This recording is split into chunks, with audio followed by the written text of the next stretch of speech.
नमस्कार, मैं उत्कर्ष उपाध्याय। आप देख रहे हैं स्वर्णिम संकल्प। आज हम हैं भारतीय जनता पार्टी कार्यालय पे। चुनाव का माहौल है, हम अलग अलग पार्टी कार्यालयों पे जा रहे हैं और ये देखने का प्रयास कर रहे हैं कि क्या माहौल है उत्तर प्रदेश का, क्या माहौल है और कौन आ सकता है सत्ता में। आज हम हैं भारतीय जनता पार्टी कार्यालय पे और तमाम कार्यकर्ता हैं यहाँ पे। क्या नाम है भैया आपका? आशीष तिवारी, सब पे भारी। आशीष तिवारी, सब पे भारी। क्या बात है। भारतीय जनता पार्टी के ऊपर आरोप लगते रहते हैं कि यही धर्म की राजनीति करते हैं। जी जी जी, मंदिर मस्जिद की बात करते हैं। हाँ, तो ये आरोप नहीं है, ये तो हमारे लिए पुरस्कार है। कम से कम हम अपने धर्म की तो बात कर रहे हैं। जी जी। इसमें कोई बुरी बात थोड़ी है भैया। हम बचपन से जब प्रार्थना स्थल में खड़े होते थे तो हम कहते थे कि जिस जाति धर्म में जन्म लिया बलिदान उसी पर हो जाए। तो ये हमको तो बचपन से ये सिखाया गया, तो उसमें कोई बड़ी बात नहीं है। हर व्यक्ति अपने धर्म के लिए जी रहा है और जो व्यक्ति धार्मिक नहीं है, जो व्यक्ति धर्म के लिए नहीं जी रहा है, उस व्यक्ति को मरे के समान आप मान लीजिए। जी जी। आजकल अखिलेश जी के भी सपने में कृष्ण आ रहे हैं। जी जी, हाँ, आ सकते हैं। उनके भाई कृष्ण तो कृष्ण है, किसी के भी सपने में आ सकते हैं। इसके ऊपर मैं कोई टिप्पणी सपने में आके कह रहे हैं आप सरकार बना रहे हैं। अब वो कृष्ण जी ने उनसे क्या कहा, ये उनके और कृष्ण जी के बीच की बात है। मैं था नहीं वहाँ पर, वरना मैं आपको बताता कि क्या बात हुई थी। अच्छा। भाई, बात जो हुई थी वो मुझे नहीं पता है, लेकिन उन्होंने अगर कही है तो ऐसा हुआ होगा, उसमें कोई बड़ी बात नहीं है। क्या नाम है आपका? जी मनोज। इस बार कमल खिला रहे हैं उत्तर प्रदेश। क्या नाम है आपका? अजीत पांडे नाम है मेरा। मैं पूर्वांचल की धरती 340 विधानसभा से चल के आया हूँ। कहाँ, कौन सा जिला है? देवरिया जिला। देवरिया के रहने वाले? जी, भाटपा रानी से आया हूँ। अच्छा। और आपको बताना चाहता हूँ कि हम लोग ना विकास पे वोट देने जा रहे हैं और न धर्म पे। जो हम लोगों का खोया हुआ राष्ट्र था, जो खोया हुआ हमारी सभ्यता थी, उस पे वोट देने जा रहे हैं। और हम लोग पूर्वांचल से 101 सीट का बस चढ़ावा श्री राम जी के चरणों में चढ़ाने जा रहे हैं। हमारे उत्तर प्रदेश में 7 चरणों में चुनाव जरूर है, लेकिन हमारे पूर्वांचल से जितना भी पूर्वांचल में चुनाव होगा सब एक चरण में होगा, वो भी प्रभु श्री राम के चरणों में होने जा रहा है। जी, ये बताइए, आपके पार्टी के बताइए मंत्री चले जा रहे हैं उनकी तरफ। देखिए, वो जो आए तो मलाई खाने वाले। बताइए, आप बता दीजिए। उनके आपके पार्टी के मंत्री चले जा रहे हैं तो उनके लिए भी मैंने 4 लाइनें लिखी हैं। जी जी, सुना दीजिए। क्या बात? कि बहन जी को तुमने डसा और अब भाजपा को सपा में भी तुम क्या खाक निभाओगे। और भैया भी ये जानते हैं, भाई अखिलेश भैया बोले जाते हैं, तो ये भैया भी ये जानते हैं तुम हो चुनावी मेंढक, कभी यहाँ कभी वहाँ छलांग लगाओगे।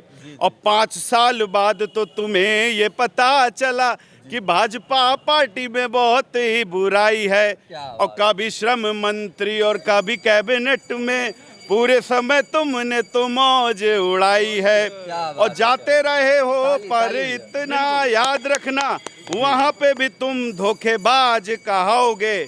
और सबसे अंतिम लाइन कि 5 साल का अब टाइम नहीं जनता को, अभी ये बता दो अगली बार कहाँ जाओगे। अभी ये बता दो अगली बार कहाँ जाओगे। भैया 5 साल तक सत्ता का मजा लिए भाग गए आप लोगों को छोड़ के एन मौके पे। हमें क्या छोड़ेंगे, वो खुद को छोड़। देखिए, उन्हें कहीं ना कहीं ये पता था कि वो लोग की विदाई होने वाली है, क्योंकि ये सपा बसपा और कांग्रेस नहीं है। जी जी, कांग्रेस नहीं है कि इसमें मलाई दी जाएगी। इसमें बाबा की सरकार है। अब बाबा की सरकार में स्वच्छ नीति, बुलडोजर चलता है गुंडा माफियाओं पे। यह ना कि अभी अखिलेश जी ने सीटों का ऐलान किया है, आप लिस्ट उठा के देख लीजिए, उसमें कहीं ना कहीं आपको माफिया नजर आ जाएंगे।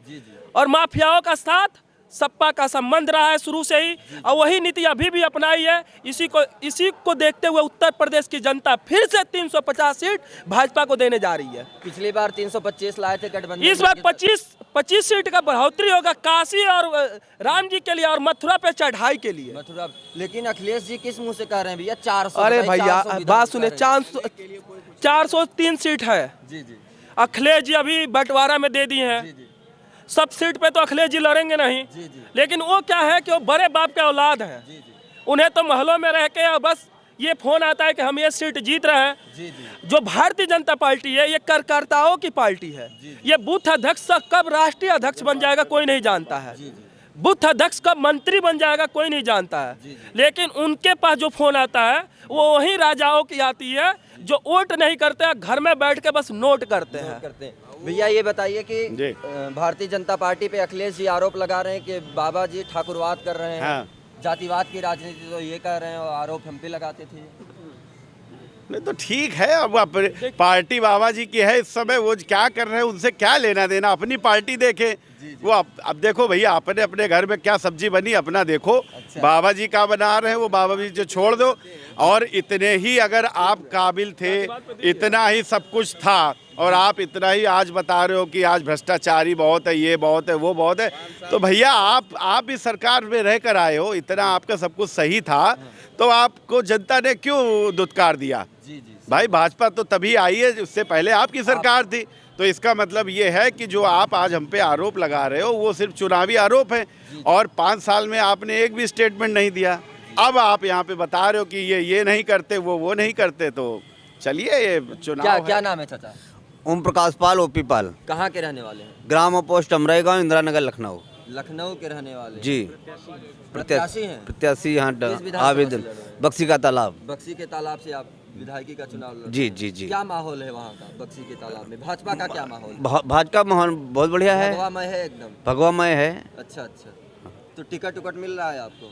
अब प्रत्याशी आवेदन किए हैं। अच्छा, आवेदन किए हैं आप, आवेदक है। अगर टिकट नहीं मिला तो तभी हमारी पार्टी है भारतीय जनता पार्टी। एकदम लग के काम दिल तन मन धन से, सच्चे सिपाही की तरह, कार्यकर्ता की तरह। कुछ कह रहे थे आप? जी, अभी आपने जातिवाद पे जो कहा था उस पे मैं आपको बताना चाहता हूँ। जातिवाद, अखिलेश जी कहते हैं कि ये सब पे मुसलमानों पे कार्रवाई करते हैं, ब्राह्मणों पे करते हैं।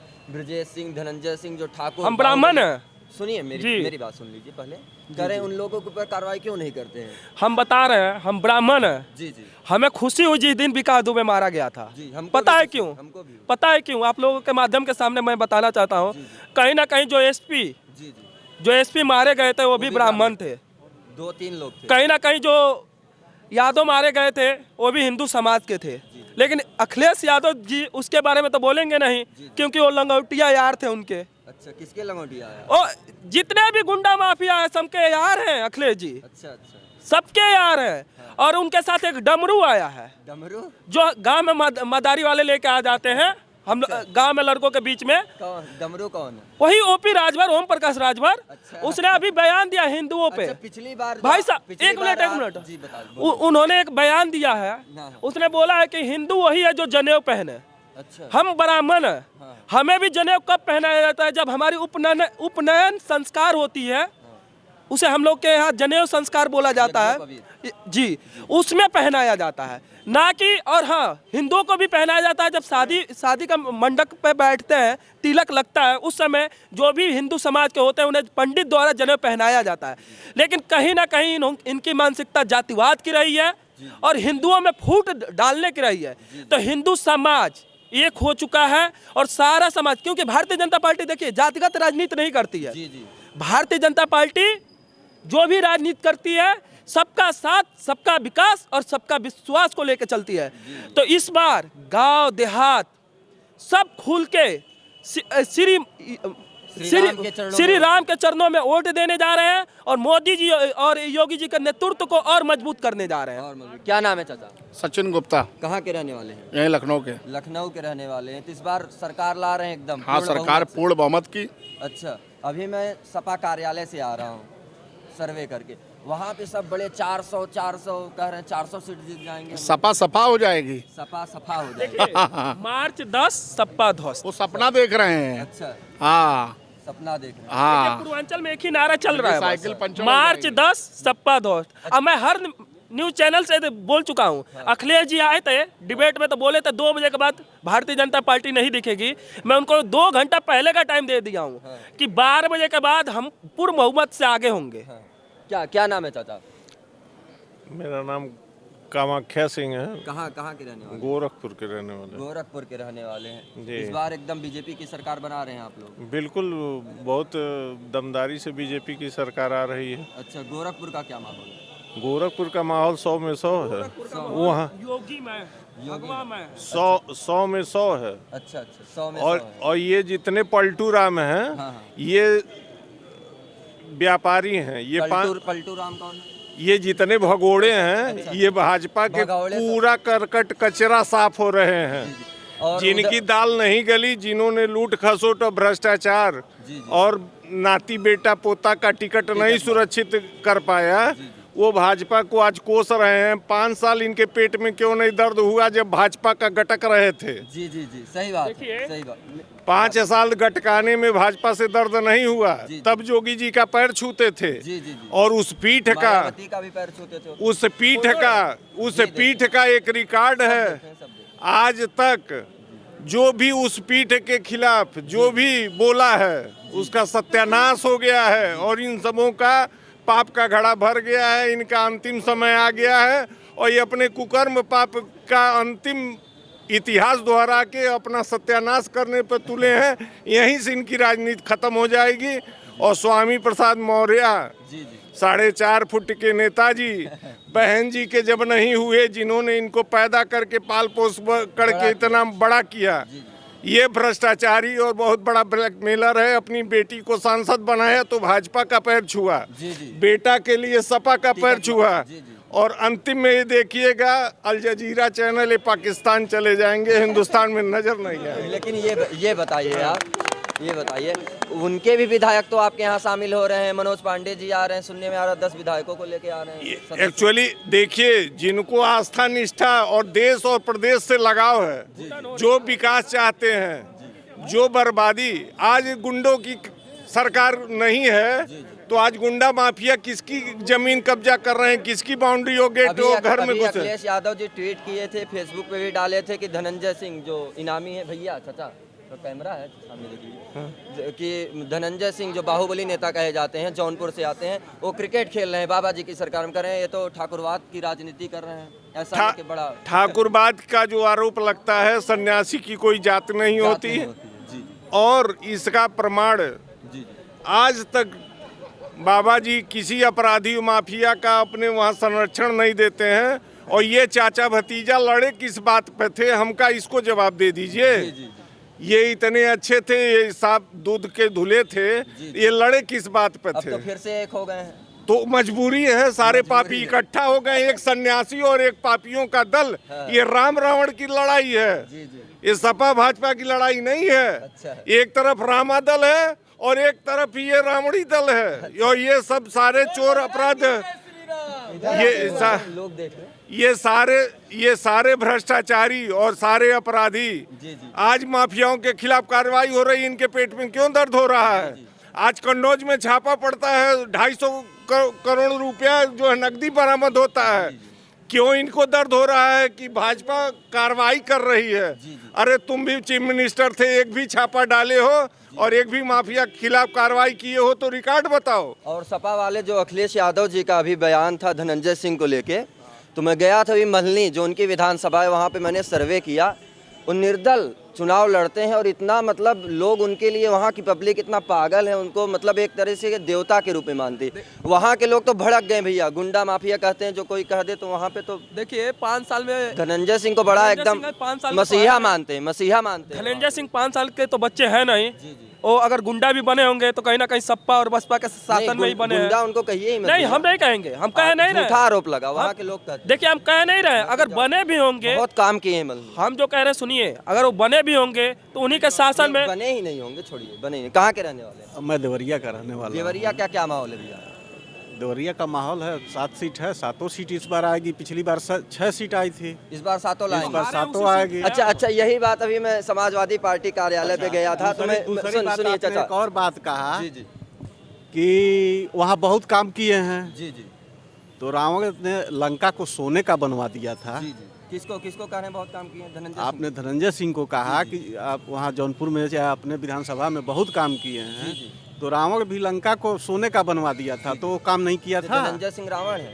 अब हम क्यों कहने नहीं, बिल्कुल रावण नहीं है, क्योंकि मैं खुले मंच पे कहता हूँ बहुत काम किए, बहुत अच्छी तरीके से गरीबों के। रावण नहीं कहा जा रहा है, गरीबों के मसीहा हो सकते हैं, लेकिन अगर उन्हें छूट मिली होगी, अगर कहीं ना कहीं गलती किए होंगे तो सपा बसपा में जेल गए थे, इसी सरकार में जेल गए थे, कार्रवाई हुई तो कार्रवाई होगी। जो गलत करेगा, योगी जी का नीति है, जो गलत करेगा उस पर कार्रवाई होगी। गलत किए नहीं थे। देखिए अगर गलत होता है, घर में भी गलत होता है, अगर बेटा गलत करता है तो बाप जो होता है वो जरूर कार्रवाई करता है कि बेटे को कैसे सही किया जाए। तो कार्रवाई 101% योगी जी की सरकार में होगी। इसमें देखिए, इसमें गुंडा माफियाओं को संरक्षण नहीं दिया जाता है। अन्य पार्टियों में गुंडा माफियाओं को टिकट देके जनता के बीच में भेजा जाता है और जनता से वसूली कराया जाता है थानाओं से। यही सब बतिया उनके भी कार्यकर्ता कहते हैं कि देखिए ये सब भाजपा, आप एक उनके कार्यकर्ताओं से कहिएगा कि वो जहाँ से होंगे। एक कार्यकर्ता का नाम बता दीजिए कि कौन कार्यकर्ता बीजेपी का गया है थाने में पैरवी करने के लिए। एक कार्यकर्ता का नाम बता दीजिए। भाजपा का कार्यकर्ता कभी इसलिए दलाली नहीं कि करता। भाजपा का कार्यकर्ता कभी थाने में नहीं जाता है, कभी कचहरी नहीं जाता है, कभी दलाली नहीं करता है। अगर जो भाजपा का कार्यकर्ता होगा तो वो कतई नहीं जाएगा। भाजपा का कार्यकर्ता, लेकिन चाचा ये बताइए कि वहाँ पे जो घटना हुआ हाथरस में, उसके ऊपर कोई उतना लड़की की लाश रात में जला दी नहीं गई, बता सब सकते हैं, मामला जानकारी है। हुआ घटना, देखिए बताइए। वो कहीं ना कहीं हम लोग की बहन थी, दुर्भाग्यपूर्ण वो घटना हुई है।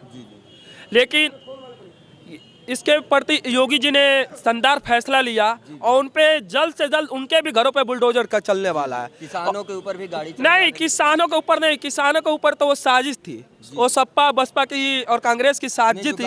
राकेश टिकैत की ये साजिश थी। अभी देखिए राकेश टिकैत कुछ दिन पहले बयान दिए थे, नहीं वो राजनीतिक दलाल है, वो किसानों के नेता नहीं है, वो राजनीतिक दलाल है। और क्या है, किसानों के ठग कर दो जो पैसा का दुरुपयोग उन्होंने दिल्ली में किया। आप उनको छोड़ दीजिए पहले, हाँ। एक मिनट। जो गाड़ी चढ़ी वो गलत था ना, गलत था। हाँ, आपके पार्टी के कार्यकर्ता, देखिए वो तो किसी ने भी चढ़ाया होगा। देखिए किसी ने भी चढ़ाया होगा उस पे योगी सर। अभी मैंने आपसे बोला था कि अगर घर में भी गलती अगर बेटा करता है तो बाप उस पे कार्रवाई करता है। इस बात को तो मैं भी नहीं मानता हूँ। नहीं करता है। और कहीं ना कहीं जिन्होंने गलती किया है उन पर कार्रवाई हुई है और कोर्ट में मामला चल रहा है। इस पे योगी सरकार इस पे तुरंत एक्शन लिया और फैसला लिया। यही सपा की सरकार होती तो गुंडा माफिया रोडों पे घुमा करते थे, आम जनता की आवाज को कोई नहीं सुनता था, आम जनता की आवाज को दबा दी जाती थी। लेकिन भाजपा की सरकार बनती है तो आम जनता, हर घर का बेटा अपना आवाज निकाल सकता है, बोल सकता है, दबंग के सामने जा सकता है, अपना पक्ष रख सकता है। लेकिन जब विपक्ष की सरकारें हुआ करती थी तो उसमें आम जनता को बोलने नहीं दिया जाता था। और आपने जो कार्यकर्ताओं की बात की तो मैं आपको विश्वास दिलाता हूं, मैं बूथ अध्यक्ष हूं। अच्छा, मैं बूथ अध्यक्ष हूं। मेरे पिताजी बूथ अध्यक्ष रहे भारतीय जनता पार्टी के, मेरे बाबा जनसंघ के जमाने में बूथ अध्यक्ष रहे भारतीय जनता पार्टी के। और हम लोग के, देखिए हम लोग के घर में आपका बूथ मजबूत है एकदम। बूथ 2014 भी जीता है, 2017 भी जीता है, 2019 भी अपने नेतृत्व में जीता है, 2014, 2019, 2014, 2017, 2019 और 2022 में जितने वोट से जीते थे उससे कहीं दुगना, मतलब सपा 100 वोट पाई थी, 100 वोट पाई थी, वो कहीं एक वोट पे न सिमट जाए जो उसका बूथ अध्यक्ष होगा। ये स्थिति है हमारी बूथ की। इस बार एकदम कमल खिल रहा है, कमल खिल रहा है। कमल को कोई रोक नहीं पाएगा। कमल पूरे राष्ट्र हित के लिए, राष्ट्र हित का प्रतीक है, इसे कोई छुपा नहीं पाएगा। जैसे सूरज को कोई नहीं डुबाता है, वैसे ही कमल को भी कोई नहीं डुबा पाएगा। तो चलिए दोस्तों, आज हम थे भारतीय जनता पार्टी के कार्यालय में, परिसर में। एक बार चाहेंगे अपने छायाकार से इस परिसर को दिखाएं। हम ये जानने का प्रयास कर रहे हैं अलग अलग क्षेत्रों से, अलग अलग स्थानों से, क्या माहौल है उत्तर प्रदेश का, उत्तर प्रदेश में किसकी सरकार आने वाली है। बहुत बहुत आपका धन्यवाद। इधर भी देखिए, इधर विधानसभा भी दिख रहा है। यहाँ से ये भी देखना है कि 10 मार्च को विधानसभा में कौन आता है, बड़ा प्रश्न। बहुत बहुत धन्यवाद आप सभी का।